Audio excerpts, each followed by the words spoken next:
What's happening, everybody? I'm Steve, and you can't see me, and welcome back to Junkdrummer TV, and this is the customary Junkdrummer TV studio tour and rig rundown, and if you stick around, there'll be some bonus coverage. So when I started this channel, there goes a car. When I started this channel, I was in a very small townhouse that was like maybe 700 square feet. But now I live where I have my own studio that's as big as the place that I started this channel at. Let's go check it out. I swear I've cleaned up in here. Not really, well, kinda. So we just moved, and this is the customary stack of shit that we don't know where to put it. So it all kind of ends up here. This used to be a photography studio, and I ran out of rack space in my closets. So this is where all of my suits and jerseys are, the stuff I don't usually wear, which if you're a grown man wearing a jersey and you're not at a football game, fucking stop doing that. Let's see. We have a lounge area here because this is also a practice space for a couple bands, and sometimes Steve wants to get out of the house, so I need a place to go. Yes, that is an Xbox 360. I don't want to hear no shit. I need that so I can still play the Batman Arkham series. Here is all of the camping stuff and my archery targets, which I have not been able to set up yet. Let's see. Over here, this is where I do all of my mixing for my videos. Also, this doubles as when I do woodworking projects. I bring the finished products here, and I use this as my finishing table, because when you go to polyurethane or teak oil or whatever you're going to do on a woodworking project, you don't want it to be where there's a bunch of dust and stuff in the air, because it'll get in the finish. See, over here, this is the Manchild section of the studio. The lighting's not great in here. I'm still working on getting the overhead lights fixed. I guess as a photography studio, you don't really care about the overhead lights because she would always be using, her photography lighting, I guess. So this is also where it's kind of the backdrop for the wrestling podcast that I do. And of course, if you are a fan of the channel, you know this whole area here. This was, the backdrop for the React videos. This was the backdrop to the React videos because it was the only thing that was sort of interesting to look at or, be in front of in my really tiny townhouse that I started the channel in. Yes, I am also that guy that is old enough to still put real photographs on the wall. I think that photographs that you deem important should be made in a physical way and put. I think it gives the pictures a little more relevance and reverence. Over here, if you are an online student of mine, you've seen this corner. This is where I teach my online lessons. This is also where you have seen, turn some light on over here. This is where you've seen the Bren, teaching Bren lessons end up over here. Let's see, over here we have the stack of snare drums. That bottom snare drum is amazing. That is a Pacific wood hoop snare. The black snare above it is a 70s Slingerland. That's amazing. That is to my Mapex kit, the one above that I've actually never used. That's a 13-inch Yamaha Radine, and then that's a popcorn snare that I use when I do this gig with a DJ. We do a DJ drummer duo. Let's look at other stuff here.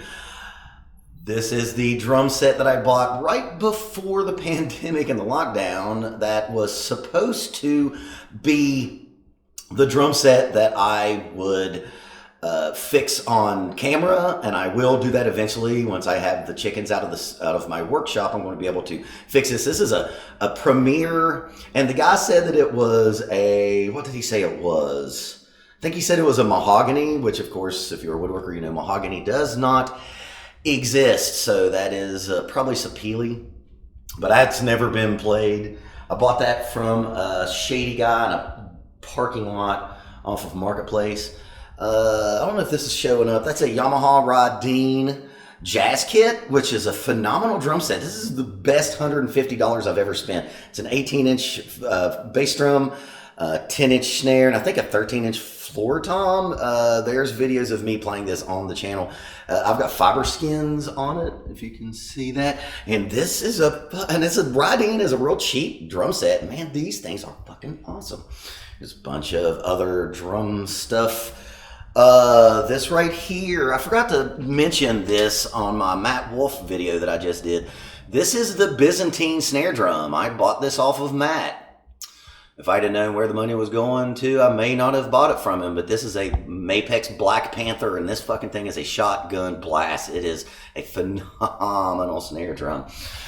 Of course, now this is where my bands practice and they leave their amps here. Always remember, if your bassist shows up with a PV bass amp, he or she is an honorable human being. This is the metal drum set. This is a drum set I use in my metal band. It's a Mapex Mars Pro. It's a 24-inch bass drum, 10, 12, 14, 16. For the Mapex Mars Pro to be a quote-unquote what do you call it? Intro drum set. This drum set's great, man. I got some Emperors on there, and this drum set is a beast. Here is a dinner table. This is a coffee table that I made. So now let's go do the rig rundown. We need some lighting. I was trying to get some lighting on here. Yeah, my little brother is supposed to come, who's an excellent electrician, an HVAC company owner, supposed to come here, fucking put me in better overhead lights. But this is my main rig. This is a Premier Vitria that I bought in 2000. Yeah, 2000. Right when I got out of college. Let's go around here. This snare drum, when I pull this snare drum out, this brings all the boys to the yard. Because this is a 64 Gretsch round badge that I have completely destroyed the collector value by putting a trick snare drum throw off on there, because the throw offs on those old snare drums are just garbage. But I don't care for it to be valuable. I want it to be playable. And this snare drum, I would probably be buried with this snare drum. It is the most ridiculously amazing snare drum. G3, what is those? The EC2, Evan EC2s on here. I love them. They're the hazy. 18-inch custom dark crash.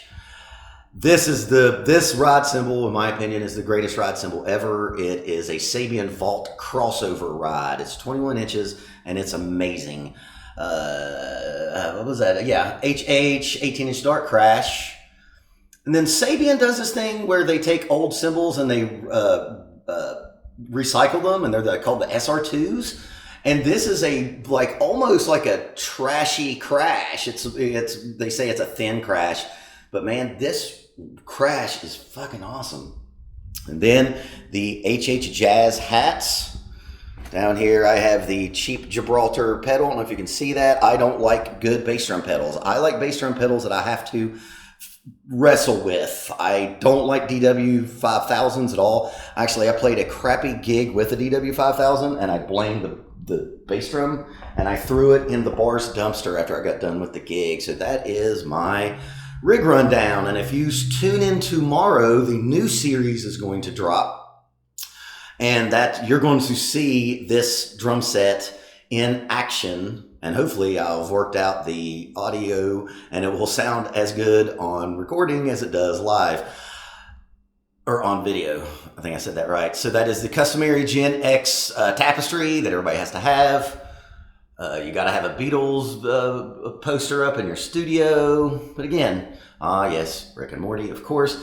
Here's a depressing thing. I put this Foo Fighters poster up like the week before Taylor shuffled off. This is a cool thing. But when I came in here and first started teaching, there was just walls, just white, boring walls. And one of my students is an artist. And Brody, who you actually saw on my 3rd anniversary celebration video, painted this for me. I think it's spray paint art. Of course, I am a dart thrower. This is the practice space. Some more art from a friend of mine, and we'll end it with every studio needs a Willie Nelson poster or framed picture that was stolen from an Applebee's. So, there you go. That is Junkdrummer TV Studios. So I got to do this section pretty quickly because the batteries are dying in this camera. This camera eats batteries, man. But if you had noticed, I hadn't been doing videos for about a month, and it's because I've been converting the gazebo in the backyard into a chicken coop. And we just moved the chickens in there. So, I mean, this is worth the price of admission. This is why everybody is actually watching this video right now. So let's see about these chickens. Oh, yeah, there you go. You haven't started laying yet. Get back away, dinosaur. So, yeah, I took this gazebo that was completely useless. Go. And turned it into something very useful. We got a couple ducks back there. I don't know if you can see that. That is apparently, as I am told, Waddles and Sir Duckington. And all you PETA types, I don't want to fucking hear it. They are just transitioning to the chicken coop. They will eventually be free range on the acres of property that we have here. So in about 2 weeks, they will be let go free, and hopefully we'll start eating up all the ticks that are around the Junkdrummer TV compound. So, here we go. Bonus chicken coverage. That's the big boy. That seems to be the head of the household right there. So, everybody join in, or be sure to tune in tomorrow, because my newest series is going to drop. And I think it's going to be the best thing that I do on the channel. Thanks. Go lay eggs.